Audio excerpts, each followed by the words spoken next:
అలాగే కూడిన రై గారికి, సేవకులకి, సేవకులందరికీ, విశ్వాసులకి, పరిశుద్ధ సంఘానికి నా హృదయపూర్వక వందనాలు తెలియజేస్తున్నాను.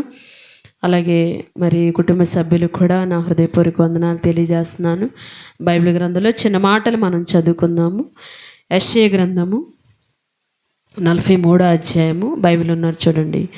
యెషయా గ్రంథము 43వ అధ్యాయము ప్రారంభం నుంచి నేను చదువుతాను. బైబిల్ ఉన్నారు చూడండి.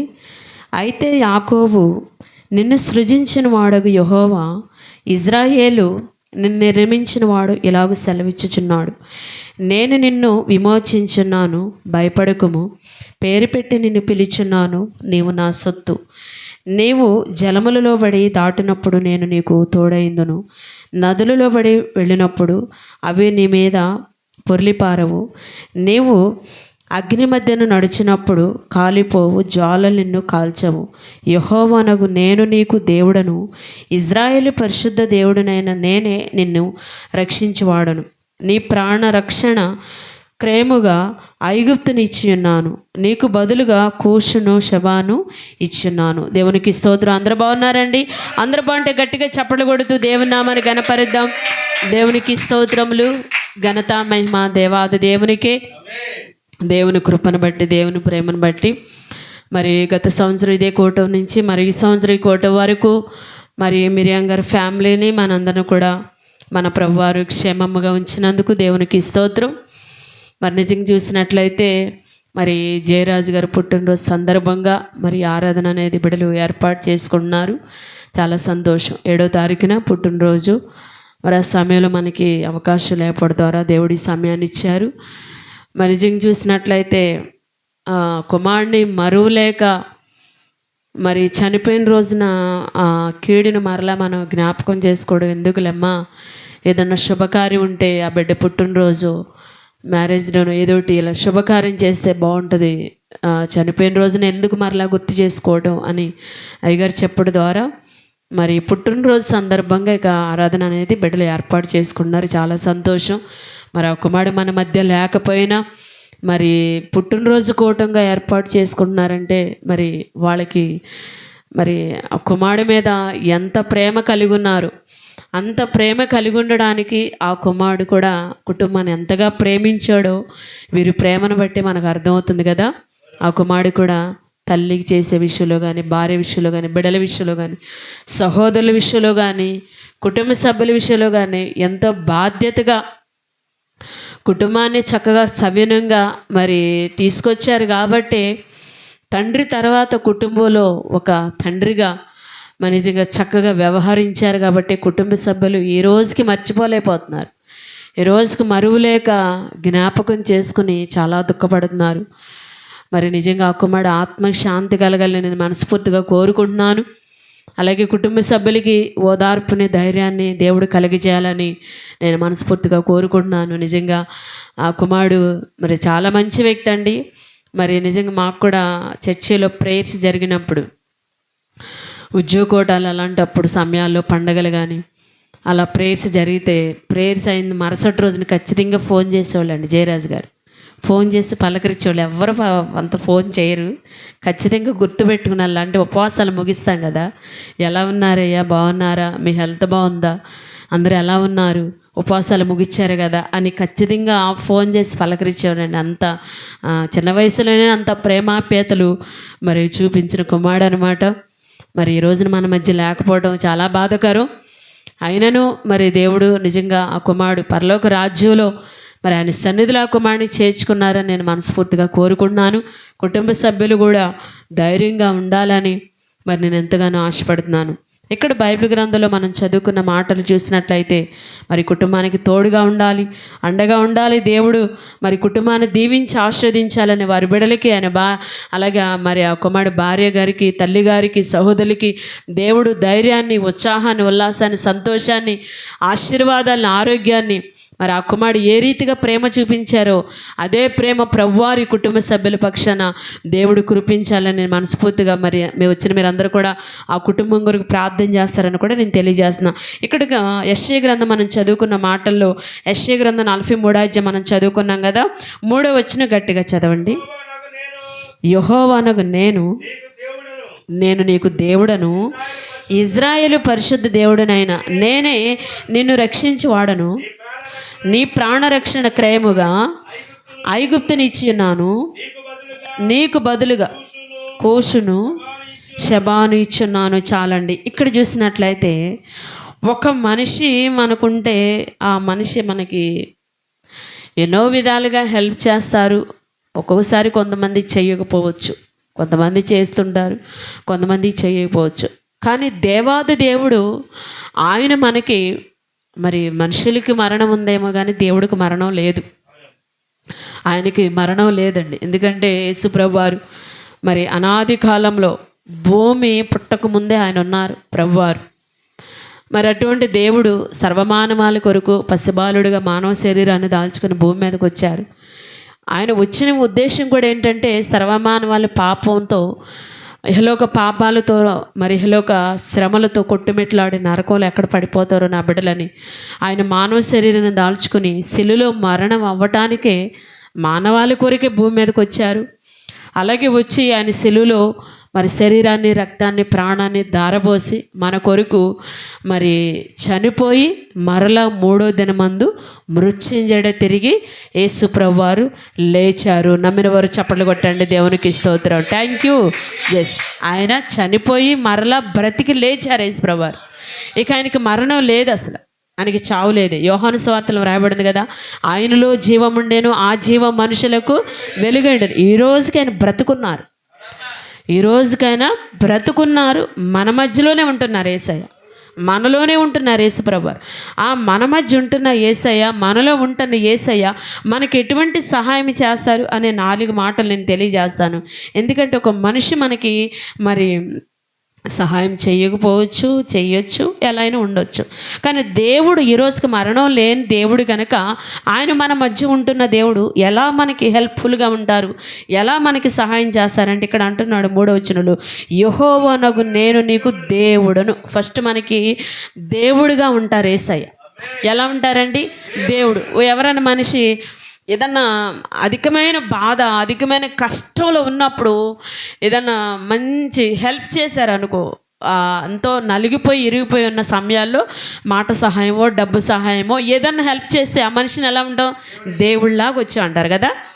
దేవుళ్ళలాగా వచ్చాడండి, దేవుళ్ళలాగా మాట సాయం చేశాడు, దేవుళ్ళలాగా ధన సాయం ఇచ్చాడండి, దేవుళ్ళలాగా తోడుగున్నాడండి, దేవుళ్ళలాగా అండగున్నారని అంటాం కదా. కానీ ఆ కాసేపే ఆ మనిషి చేసేది కదా, ఆ కాసేపే. కానీ దేవుడు ఇక్కడ ఎలా మనకున్నాడంటే, యెహోవానగు నేను నీకు దేవుడను, ఇజ్రాయేలు పరిశుద్ధ దేవుడును. దేవుడు మనకి మరణం లేని దేవుడు మనకి దేవుడుగా ఉంటున్నారు. ఈ రోజున ఏ కష్టం వచ్చినా, ఏ బాధ వచ్చినా, ఏ శ్రమ వచ్చినా వెంటనే మనకి గుర్తొస్తారు. ఎవరు గుర్తొస్తారు? ప్రభువారు గుర్తొస్తారు కదా. ఎందుకంటే ఆయన మనకి దేవుడండి, మనల్ని కన్నాడండి. ఆయన తన స్వరక్తం ఇచ్చి మనల్ని కొన్నాడు. నమ్మిన వారు చప్పట్లు కొట్టండి. దేవునికి స్తోత్రం. Thank you. ఎస్, పరమందున్న దేవుడు ఎప్పుడు వేవేల దూతల పరివారంతో నిత్యము పరిశుద్ధుడు పరిశుద్ధుడు పరిశుద్ధుడు అని మహిమగల సింహాసనం మీద కొనయాడబడుతున్న దేవుడు సర్వమానవాళి కొరకు ఆ మహిమ సింహాసనాన్ని వదిలిపెట్టి దేవుడు సర్వమానవాళి పాపాలను పంచుకోవడానికి భూమి మీదకి దిగి వచ్చింది యేసు ప్రభువారు. నమ్మిన వారు చప్పట్లు కొట్టండి. దేవునికి స్తోత్రం. Thank you. ఎస్, ఆ దేవుడు మనకి చేసే సహాయం ఏంటో తెలుసా? పరిశుద్ధత ఇస్తాడు. ఏమిస్తాడండి? పరిశుద్ధత ఇస్తాడు దేవుడు. ఇది ఎవరైనా మనుషులు చేయగలరా? మనుషులు ఇవ్వగలరా? ఇవ్వలేరు. దేవుడు మనకి ఏమిస్తాడండి? పరిశుద్ధమైన జీవితాన్ని మనకిస్తాడు. ఇంకేమన్నాడు? రక్షిస్తాడు యేసు ప్రభువారు. ఇంకేమంటున్నాడు? మనకు బదులంట మనిషిని ఐగుప్తునిస్తాడు, కూషినిస్తాడు, షెబాను మనకి ఇస్తాడు. మనిషిని చూసినట్లు ఒక సమయంలో నా మీద కీడు కనిపించింది, నా పేరుతో సహా కీడు కనిపించినప్పుడు ప్రార్థన చేస్తున్నాం. మేము ప్రార్థన చేస్తున్న సమయాల్లో నిజంగా దేవుని దగ్గర ప్రార్థన చేస్తాం. దేవుడు మాట చెప్పాడు, ఆ మాట ప్రకారం చేసి ప్రార్థన చేస్తున్నాం. ఒక సహోదరి చనిపోయింది అనుకోకుండానే. చనిపోయినప్పుడు ఆమె కార్యక్రమం చేసేటప్పుడు ఆమె పేరు ఏం పేరమ్మా అని అయ్యగారు అడిగినప్పుడు ఆమె పేరు చెప్తుంది. విమలారాణి అనే పేరు చెప్పిందండి. కానీ దేవుడు నాకేం చెప్పాడు? ముందుగానే పేరు చెప్పి కీడు కనిపించిందని. ఎప్పుడైతే మేము ఎలక్ట్ అయ్యి ప్రార్థన చేసామో ఆ కీడు వేరే వాళ్ళ మీదకి వెళ్ళిపోయింది. అందుకంటున్నాడు ఇక్కడ, దేవుడు మనకి తోడుగా ఉంటే, దేవుడు మనకుంటే, ఆయన దేవుడుగా మనము అంగీకరించి స్వీకరించి ఆయన కోసం మనం జీవించగలిగితే దేవుడు మనకి ఆయన దేవుడుగా ఉంటాడు, పరిశుద్ధమైన జీవితాన్ని ఇస్తాడు, మన దేవుడు రక్షిస్తాడు. అలాగే మనకు బదులుగా వేరొకడు, అంటే మనం ఎప్పుడైతే ఎలక్ట్ అవుతామో మనకు వచ్చే కీడుని తప్పించి దేవుడు మనల్ని తప్పించి రక్షించడానికి సమర్థుడు. చప్పట్లు కొట్టండి దేవునికి స్తోత్రం. Thank you Jesus. అలాగే చూసినట్లయితే బైబిల్ గ్రంథంలో ఇంకా దేవుడు మనకి మరి ఇంకా ఎటువంటి మేలు చేస్తాడు? ఆదికాండంలో చూసినట్లయితే ఆదికాండము 17:7 నేను నీకును నీ తర్వాత సంతానమునకును దేవుడు ఎన్నునట్లు నాకును నీకును నీ తర్వాత వారి తరముల్లో నీ సంతతికి మధ్యన నా నిబంధన నిత్య నిబంధనగా నేను స్థిరపరుస్తా. ఇక్కడ చూసినట్లయితే దేవుడు మనకు చేసే మేలులు, ఇంకోటి ఏంటి, ఆయనే మనకు దేవుడు. నిజంగా మనస్ఫూర్తిగా యేసు ప్రభువారే నా దేవుడు అని మనం అంగీకరించాలండి. మనం అంగీకరించాలి, ఆయనకి దగ్గరగా ఉండాలి, ఆయన అత్తుకుని జీవించాలి, ఆయనలోనే మనం జీవించాలి. అప్పుడు మనకి దేవుడు, ఆయన దేవుడుగా ఉన్న దేవుడు ఎటువంటి మేలు చేస్తాడంటే, ఇవాళ మనకే కాదు దేవుడు ఎవరికండి, మన సంతానానికి, మన తర్వాత మన బిడ్డలు కూడా ఆయనేనంట దేవుడిగా ఉండి మనకి ఆయన నిబంధన స్థిరపరుస్తాడు. దేవునికి స్తోత్రం. Thank you just. ఆయన ఏమి నిబంధన ఇచ్చాడు? అబ్రహాముతో ఏమి నిబంధన ఇచ్చాడు? నేను ఆశ్చర్యకార్యాలు జరిగించడమే కాకుండా నీకును నీ సంతతి వారికి ఏం దేశిస్తానండి, పాలు తేనెలు ప్రవహించే దేశంలో నేను మిమ్మల్ని స్థిరపరుస్తానని వాగ్దానం ఇచ్చాడు. దేవునికి స్తోత్రం. Thank you. ఎస్, మనం అక్కడి నుంచి వచ్చిన వారమేగా, మనందరం కూడా ఆ సంతతి నుంచి వచ్చిన వారమే కదా. ఆ వాగ్దానము ఈ రోజుకి నెరవేర్చడానికి దేవుడు నిజంగా మనకు దేవుడుగా ఉండి ఎప్పటికప్పుడు ఏదైనా మనం పొరపాటుగా మాట్లాడిన, పొరపాటుగా చేసిన జాగ్రత్త, ఇదిగో ఎలా చేయకూడదు, ఎలా చేయకూడదు అంటున్నారండి. ఎందుకు? ఆ రోజున అబ్రహాంకి దేవుడు వాగ్దానం చేశారు కదా, పాలు తేనెలు ప్రవహించే దేశానికి చేరుస్తా. ఆ రోజున ఇజ్రాయేలుకి అది పాలు తేనెలు ప్రవహించే దేశము. ఈ రోజున సర్వమానవాళికి పాలు తేనెలు ప్రవహించే దేశం ఏదో తెలుసా? పరలోక రాజ్యమే. చప్పట్లు కొట్టండి దేవునికి స్తోత్రం. Thank you. ఎస్, ఆ దేశానికి మనల్ని చేర్చడానికి భూమి మీద మనల్ని ఎప్పటికప్పుడు దేవుడు సరిదిద్దుతూ ఉంటాడు, సరి చేస్తూ ఉంటాడు, గుర్తు చేస్తూ ఉంటాడు, జాగ్రత్తలు చేస్తూ ఉంటాడు, మనతో మాట్లాడుతూ ఉంటాడు. మరి నిజంగా మన బిడ్డలకు కూడా దేవుడుగా ఉండి దేవుడు మనకి వాగ్దానాలు ఇచ్చే దేవుడు, నిబంధనని స్థిరపరిచే దేవుడు. అలాగే చూసినట్లయితే అదే ఆదికాండము 15:1 ఇవి జరిగిన తర్వాత యెహోవా వాక్యము అబ్రహామునకు దర్శనమందు వచ్చి, అబ్రహామా భయపడకుము, నేను నీకు కేడెమును నీ బహుమానమును అత్యధికముగానని చెప్పాను. చాలండి. ఇక్కడ చూసినట్లయితే అబ్రహాము భయపడుతున్నాడు. ఎందుకో తెలుసా? సంతానం లేదు అబ్రహాముకి, బిడ్డలు లేరు అబ్రహాముకి. భయపడుతున్నాడు, దిగులు పడుతున్నాడు. అయ్యో ఏంటి ప్రవ్వా. నిజంగా చూసినట్లయితే అబ్రహాము బొమ్మలు అమ్ముకునే పరిస్థితి, అబ్రహాము ఏమి లేని పరిస్థితిలో అబ్రహాముకు దేవుడు స్వరం వినిపించాడు. దేవుడు అన్నాడు అబ్రహాముతో మాట్లాడి, నేను చూపించే దేశానికి వెళ్ళంటే అబ్రహాము చూసినట్లయితే నిజంగా ఒక దేవుడిని అప్పుడు అబ్రహాము చూడలేదు, కానీ స్వరం ఒకటే విన్నాడు. అబ్రహామా భయపడకు, నేను నీకు చూపించే దేశానికి వెళ్ళు అని ఆదికాండం 12 దేవుడు చెప్పాడు. మాట ఒకటే చెప్పాడు, ఆ స్వరాన్ని వెంబడించి ప్రయాణం చేశాడు అబ్రహాం. కానీ ఈరోజు మనకి ఎన్నో కార్యాలు చేస్తాడు కదా, ఎన్నో అద్భుతాలు, ఎన్నో మేలులు, ఎన్నో విధాలుగా దేవుడు మనల్ని రక్షిస్తూ ఉంటాడు, సహాయం చేస్తుంటాడు, స్వస్థపరుస్తూ ఉంటాడు, మేలులు చేస్తుంటాడు, అద్భుతాలు చేస్తుంటాడు, ఈవులు ఇస్తుంటాడు, బహుమానాలు ఇస్తుంటాడు, ఆశీర్వాదం ఇస్తుంటాడు. కానీ ఎప్పుడన్నా దేవుడు ఏదైనా చెప్తే నిజంగానేనా ఇదేంటి అని అనుకుంటాం. కానీ అబ్రహాముకి ఏ మేలు చేయలేదు, ఏ కార్యం చేయలేదు. ఓన్లీ ఒక స్వరం వినబడింది, నేను నువ్వు చూపించే దేశానికి వెళ్ళు. ఓన్లీ ఒక వాయిస్ వినబడింది. వాయిస్ని పట్టుకొని అబ్రహాము ప్రభు మాటను వెంబడించి వెళ్ళాడు. వెంబడిస్తూ వెళ్తున్నప్పుడు నిజంగా చూసినట్లయితే అబ్రహాముని దేవుడు ఎంత దీవించాడండి. మాట వినడు. అందుకే బలులు అర్పించడం కంటే మాట వినుట శ్రేష్టం. చప్పట్లు కొట్టండి దేవునికి స్తోత్రం. Thank you Jesus. ఇలా వెంబడిస్తున్న అబ్రహాం ఒక సమయంలో భయపడుతున్నాడు. ప్రభువా నీ మాట మరి విన్నాను, నేను వెంబడించాను, నీ మాట విన్నాను, నడుస్తున్నాను ప్రభువా, సంతానం లేదయ్యా, ఏంటైనా భయం వేస్తుందయ్యా, నాకు దిగులుగా ఉంది, నాకు వేదనగా ఉంది ప్రభువా, అని దేవుని దగ్గర ప్రార్థన చేస్తుంటే అప్పుడు 15 అధ్యాయాలను అబ్రహాము భయపడబాకు, నేను నీకు కేడెముగా ఉంటా. ఎలా ఉంటాడండి దేవుడు? కేడెముగా ఉంటాను, నేను నీ బహుమానాన్ని అత్యధికంగా చేస్తాను అని దేవుడు చెప్పాడు. నిజంగా అబ్రహాం బహుమానాన్ని అత్యధికంగా చేశాడు, దేవుడు చేశాడు. మత్తయి సువార్త 1వ అధ్యాయం చూడండి. అబ్రహాం బహుమానాన్ని దేవుడు అత్యధికంగా చేశాడు.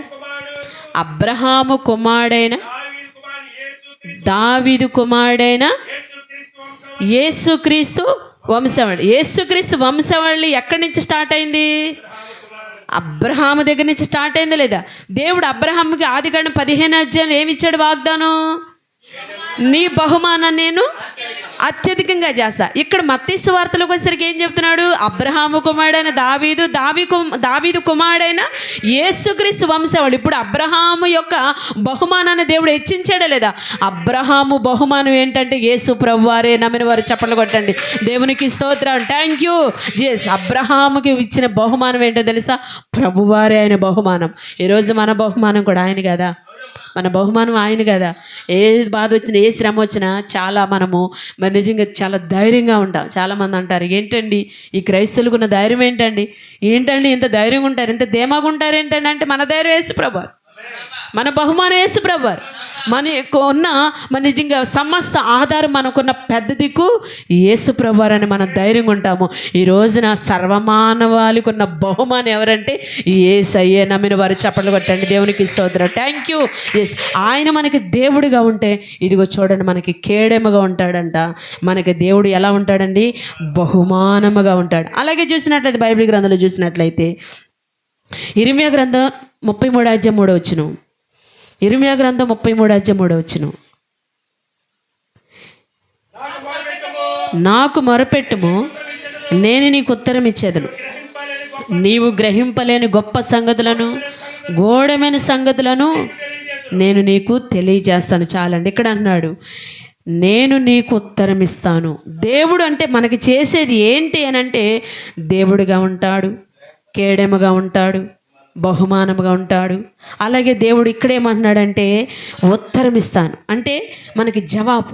ఏదన్నా సమస్య వచ్చింది, ప్రాబ్లం వచ్చింది, ఎక్కడెక్కడికో వెళ్తాం, ఏదేదో చేస్తాం, జవాబు దొరకదు, ఎటు తిరిగినా జవాబు దొరకదు. కానీ దేవుడి దగ్గర కూర్చొని ప్రార్థన చేస్తే ఖచ్చితంగా జవాబు వచ్చేస్తుంది మనకి. అవునా కాదా? ఖచ్చితంగా జవాబు వస్తుంది.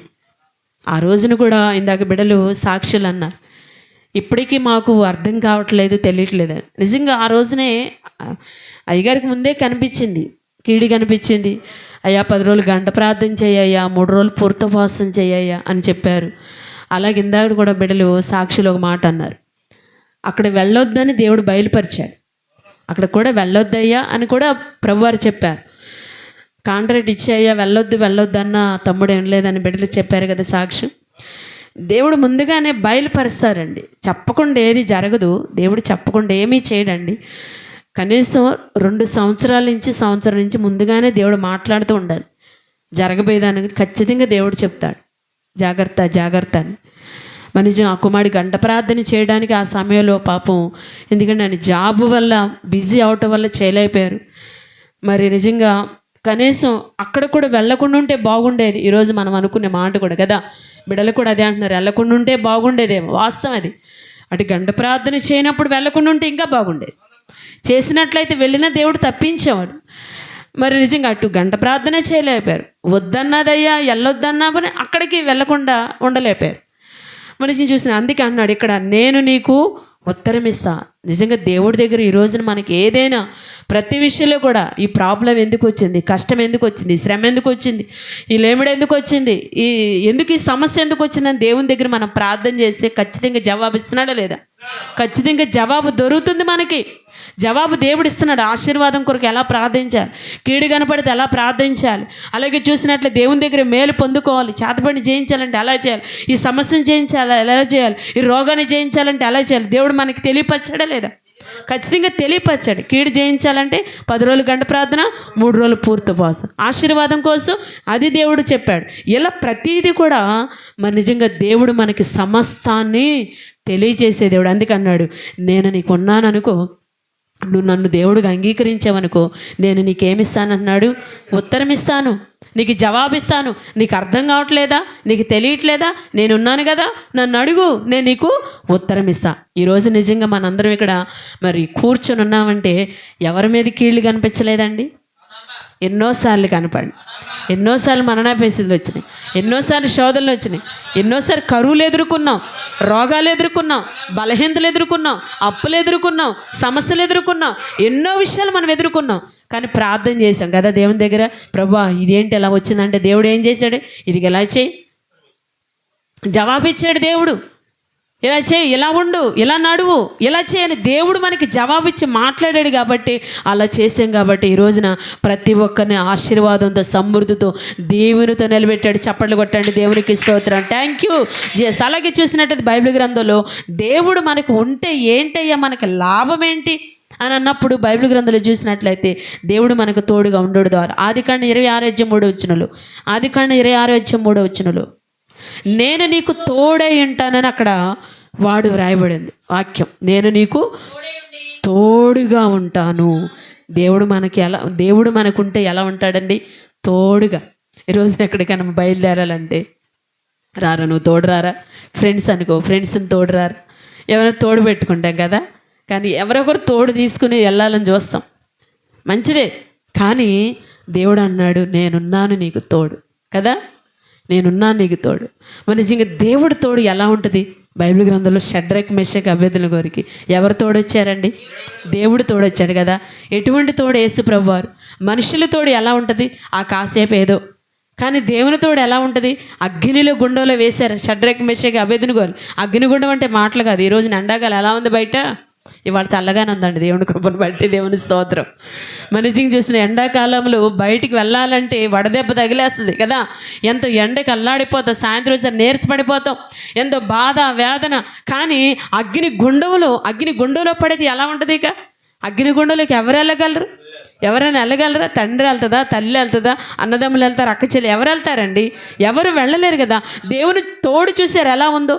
ప్రభువారు తోడు. అగ్నిలో గుండంలో కంట వాళ్ళు మనిషికి అగ్నిగుండంలోకి వేసిన వాళ్ళు కాలిపోయారు. అసలు ఎంతమంది ఉన్నారా చూసిరంటారా నన్ను పంపించినప్పుడు 3 వేశారు. కానీ ఎంతమంది తిరుగుతున్నారు గుండంలో? 4 తిరుగుతున్నారంటే చప్పట్లు కొట్టండి, దేవునికి స్తోత్రం. Thank you. వేసేటప్పుడు 3 వేశారు, తీసేటప్పుడు 3 తీశాడు. చూసినప్పుడు ఎంతమంది ఉన్నారు? 4 ఉన్నారు. 4 అతను ఏమైపోయాడు?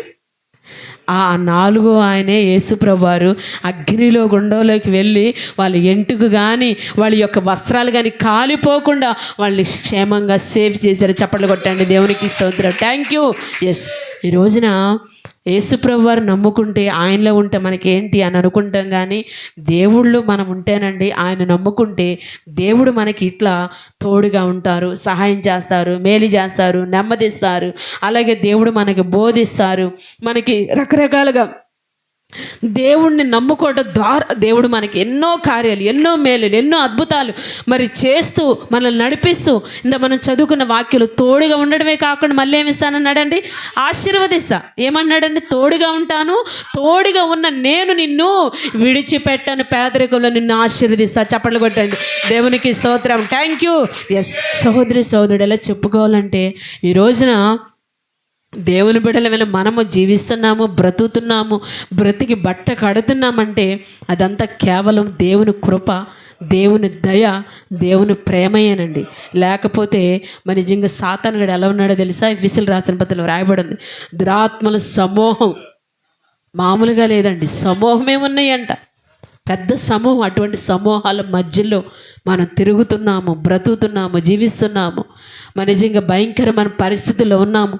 ఇటువంటి పరిస్థితుల్లో, ఇటువంటి మనుషుల మధ్య, అటువంటి దురాత్మల సమూహాల్లో మనం తిరుగులాడుతున్న సమయాలలో సాతానుగాడు ఎవరు మిగులుదామని గర్జించే సింహంలాగా ఎప్పటికప్పుడే ఎక్కడ దొరుకుతాడని కాచుకొని కూర్చుంటాడు. అటువంటి నిజంగా మరి పరిస్థితుల్లో మనం జీవిస్తున్న సమయాల్లో దేవాది దేవుడు మనకు తోడుగా లేకపోతే మనం జీవించలేము, బ్రతకలేము. నిజంగా మిరియం గారి ఫ్యామిలీ కూడా నిజంగా ఒక కుమారుడిని మరి కుమారుడిని చనిపోయిన తర్వాత అసలు వాళ్ళు ఎక్కడ అవిశ్వాసపడిపోతారో, జారిపోతారని చాలా బాధపడ్డాం. నిజంగా దేవుడు వారికి తోడుగా ఉండి, వారికి సహాయముగా ఉండి, విశ్వాసులు ఎక్కడ జారిపోకుండా, పడిపోకుండా, దిగులు పడిపోకుండా దేవుడు ఈ రోజు వరకు కూడా మరి నిజంగా దేవుడు వారి కుటుంబాన్ని మరి అంటు పెట్టుకుని దేవుడే వారికి తోడుగా ఉండి మరి అన్ని విషయంలో ఆయన ఉండి చక్కగా వారిని ఎంతగానో కాపు కాస్తున్నాడు. చాలా చాలా సంతోషము. మరి లేకపోతే బెంబేలు ఎత్తిపోయేవాళ్ళు ఫ్యామిలీ నిజంగా అండి. ఎందుకంటే యవన కాలంలో జరిగింది కదా, ఆ ధైర్యం కూడా ప్రభువారి వారికి ఇచ్చారండి. చాలా సంతోషం. మరి ఇంకా బహుబలంగా దేవుడు వారికి తోడుగా ఉండాలని మనస్ఫూర్తిగా కోరుకుంటున్నాను. మరి కుమారుడు దేవుని సన్నిధికి పరమందు ఎత్తబడి పరలోక రాజ్యంలో ఉన్నారని నేనైతే విశ్వసిస్తున్నాను. కుటుంబ సభ్యులు చాలా బాధ ఉంటుంది, కానీ అదే తలుసుకుని జరగవలసిన విషయాల్లో మరి ఎక్కడ వెనకపడుకోకుండా ప్రతి విషయాన్ని జాగ్రత్త చేసుకుంటూ భక్తి జీవితంలో బలంగా ఉంటూ విశ్వాస జీవితంలో బలంగా ఉంటూ మరి చక్కగా దేవుళ్ళు మరి ఆత్మీయంగా ఇంకా బలంగా ఎదిగినప్పుడు దేవుడు మీ బిడ్డల్ని మిమ్మల్ని అన్యాయం చేయకుండా దేవుడు చేవిడిచి పెట్టకుండా సదా మీకు దేవుడు తోడుగా ఉండి మిమ్మల్ని ఆశీర్వదించిన ఉన్నాడు దేవుడు. దేవునికి స్తోత్రం. Thank you. ఎస్, మరి మిరియం గారి మంచి ఆరోగ్యం కొరకు కొంచెం బలహీనంగా ఉంది. మరి ఆ బిడ్డకి మంచి ఆరోగ్యం ఉండాలని, బిడ్డల చదువులో దేవుడు తోడుగుండాలని, వారి కుటుంబానికి దేవుడు రక్షణ ఇవ్వాలని, మరి వచ్చిన ప్రతి ఒక్క బిడ్డ కూడా అనుదిన ప్రార్థనలో ఈ కుటుంబాన్ని జ్ఞాపకం చేసుకుంటారని కోరుకుంటూ ఈ చిన్న మాటలు చెప్పి ముగిస్తున్నా. మీ అందరూ కూడా నా హృదయపూర్వక వందనాలండి.